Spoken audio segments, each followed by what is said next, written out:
natin sa aman ko kung kakayanin natin. Malakas kasi yung mamihan. Pero kung hindi, uwi lang tayo maya. So, kahapon pala ko.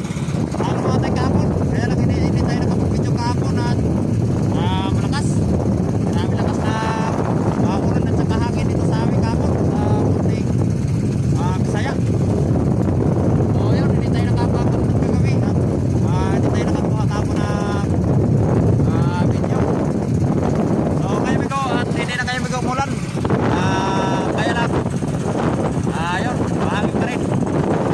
So, iba ko lang mamaya. Baka kasi yung summer, medyo nagkaroon na yung ulanin. Nagsimula na naman. So, yung isla natin kapon bigo. Puminta ng 3,000 megit kapon yung isla natin. Kaya yun, sulit pa rin yung laot natin kapon kahit na medyo malakas.